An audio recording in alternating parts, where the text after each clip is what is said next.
Jangan lupa subscribe, like, dan nyalakan loncengnya.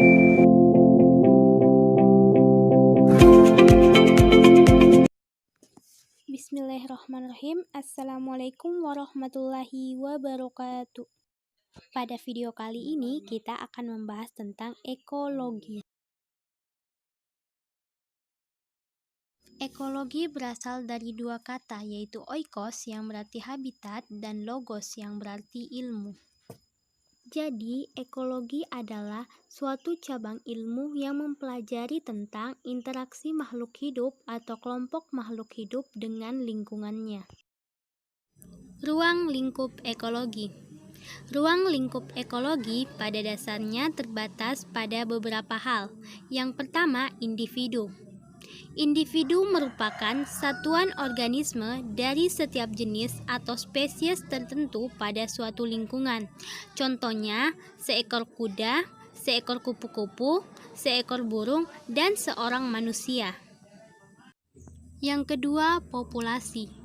Populasi adalah suatu kelompok dari individu-individu sejenis yang berada pada suatu tempat tertentu dan pada waktu tertentu. Contohnya, populasi rumput, populasi burung, populasi sapi, dan populasi manusia. Yang ketiga, komunitas. Komunitas adalah suatu kelompok makhluk hidup yang terdiri atas beberapa populasi dan saling melakukan interaksi antara satu dengan yang lainnya pada suatu tempat dan waktu tertentu.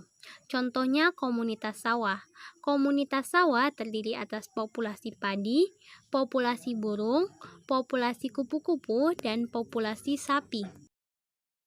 Yang keempat, ekosistem. Ekosistem adalah suatu kondisi terjadinya hubungan timbal balik dan hubungan saling ketergantungan antara makhluk hidup dengan lingkungannya. Contohnya, ekosistem hutan dan ekosistem air laut. Dan yang terakhir, biosfer. Biosfer adalah tingkatan organisasi biologi yang paling besar, dan di dalamnya terdapat semua kehidupan yang ada di bumi. Di dalam biosfer terdapat pula interaksi antara lingkungan fisik secara keseluruhan. Manfaat ekologi. Ekologi memiliki banyak manfaat bagi manusia dan lingkungan hidup. Berbagai macam manfaatnya adalah: yang pertama, mengenal keanekaragaman hayati.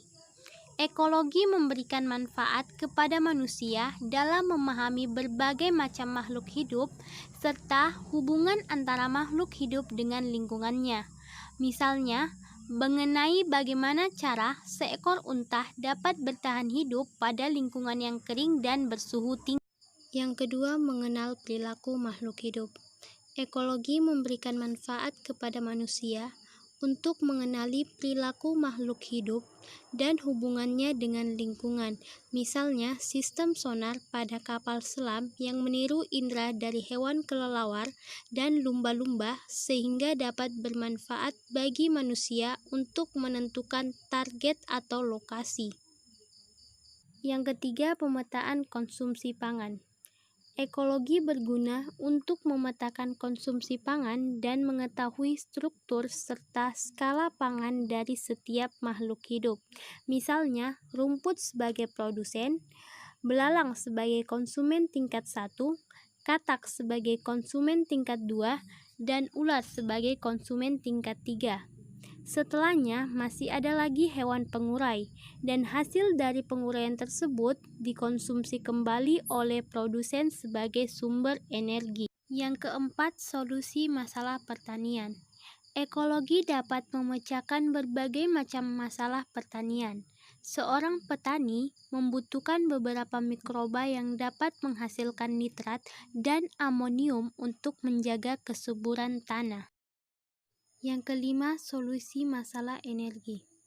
Ekologi berguna untuk membantu manusia memastikan adanya ketersediaan energi untuk menunjang kehidupannya. Misalnya, penggunaan energi alternatif dari tenaga surya dengan tujuan untuk menghasilkan energi listrik. Yang terakhir yaitu solusi masalah kesehatan. Ekologi membantu manusia untuk memecahkan berbagai masalah kesehatan. Melalui ekologi, maka manusia dapat mengetahui mengenai penyakit demam berdarah yang disebabkan oleh nyamuk Aedes aegypti. Kondisi ini dapat diatasi dengan cara penanganan tertentu. Misalnya, dengan cara menguras tempat penampungan air agar nyamuk tidak bertelur di genangan air tersebut. Demikianlah pembahasan kita mengenai ekologi. Semoga video kali ini dapat bermanfaat bagi teman-teman semua. Wassalamualaikum warahmatullahi wabarakatuh.